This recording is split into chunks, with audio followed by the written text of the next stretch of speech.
I want to go back to this program. I predicted this whole notion, 9.8, 10% unemployment would be the new normal.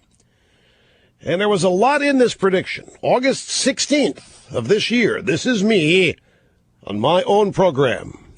I'll tell you what the new normal is. No, the new normal is simply a construction designed to save Obama and the Democrats from any association with this economic collapse. Calling this a new normal is simply to say, hey, this is not the result of any Democrat policy. This is not the result of Obamanomics.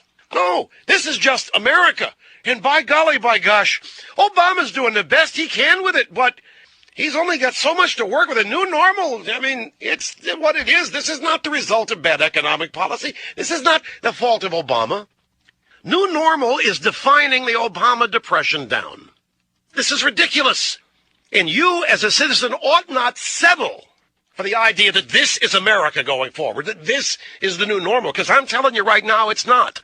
All this quote-unquote new normal is an excuse. It's giving Obama and the regime a pass. We've gone from optimism to opticism.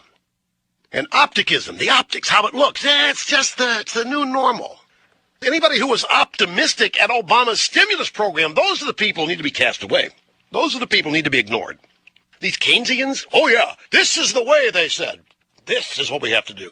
This will create jobs, shovel-ready, all that rot gut. We now know 20 months, it's all a bust. All the bailouts, all the stimuli have failed, and so now what we have is the new normal. Yeah, this is it, folks. Get used to it. This is the new America in decline, and it's just coincidental that it happened when the Obama regime took office. To give you an idea of how poorly Keynesian economics worked, the stock market never reached its 1929 peak until 1954. Now, let me put this in perspective for you. We tried Keynesian stimulus policy, FDR, the New Deal. That's going to bring us out of the 1929 depression. Guess what? We didn't reach stock market peaks that were existed in 29 until 1954. It only took 25 years to get back to where we were in 1929 with Keynesian stimuli. So the new normal means if you're not happy, tough toenails. If you're not happy, lower your expectations, because this is it, baby. New normal is designed to get you to give up. New normal is a creation to get you to go ahead and accept mediocrity in your country, while Obama presides over the decline. So today on MSNBC, more proof this morning on Jansing and Company.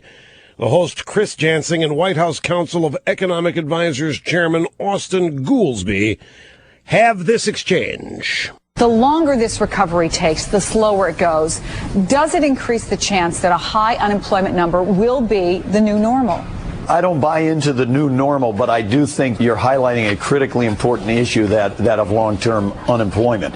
Whether it's simply extending the tax cuts and the unemployment benefits to maintain the demand in the short run before Christmas, I think we've got to keep an eye on the long-term unemployment problem, and it's one of the critical issues we face. What did he say? What did he just say? He said zilch, zero, nada. I don't buy into new normal, but I do think you're highlighting something here. Whether it's extending tax cuts in the unemployment and benefits to maintain the demand. This is gobbledygook. And this is the chief. This is the head honcho.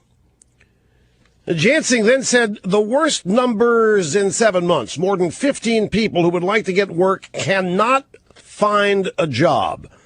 Now that we're 17 months into this recovery, what do you think is going on here? It's certainly below what was expected. Collectively, we've seen some progress in the economy, but it's got to be way more.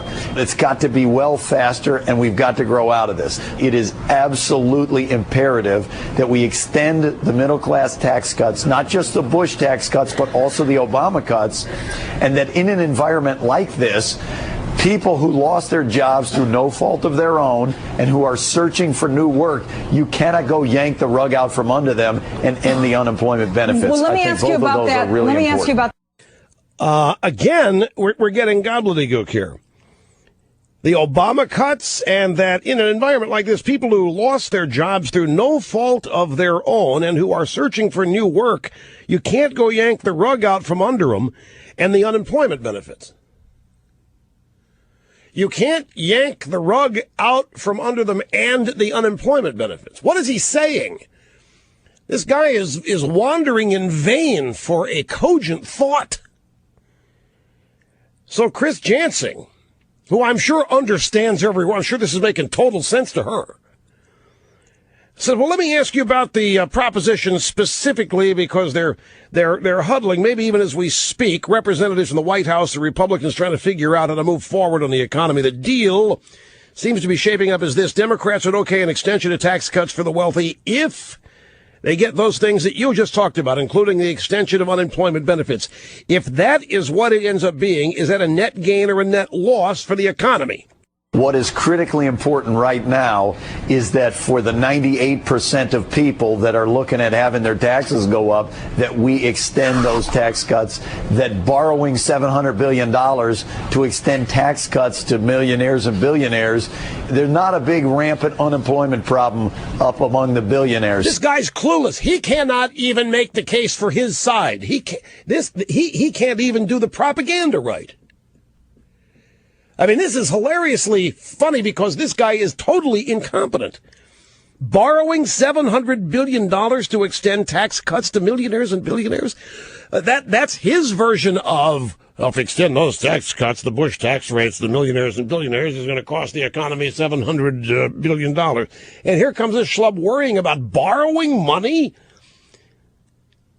$700 billion? We've got a deficit of $1.6 trillion?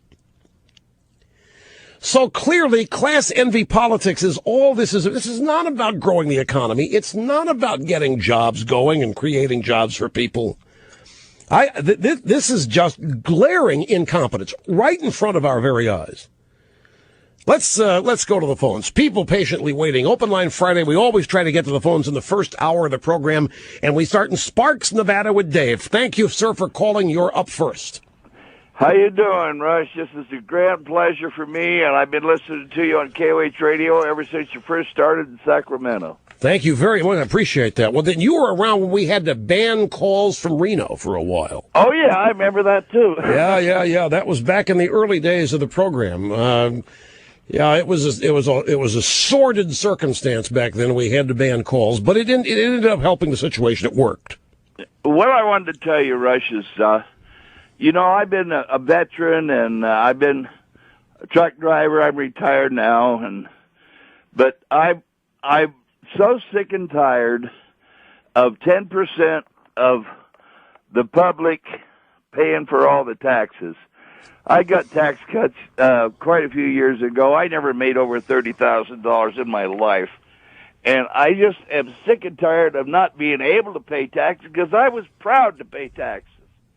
And I still think everybody should pay 20%, and that's the way it should be. Yeah, you're talking, this is the skin in the game argument that you're talking about. Yeah, if everybody pays taxes, everybody feels responsible for government, and they're not spending somebody else's dime. Well, that used to be how it is.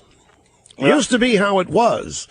Not so much anymore. But well, he's talking about the latest tax foundation numbers, essentially 10% of income taxes are being paid by 68-70% of the people. But everybody's paying taxes. There are payroll taxes, Medicare tax, and so forth. Income tax, about half the country or close to it is not paying income tax. And and interestingly, those are the people who are the targets of what Obama and Goolsbee are talking about, the middle class taxes. We got to make sure the middle class, very few of them are actually, when it comes to income taxes, are paying that much.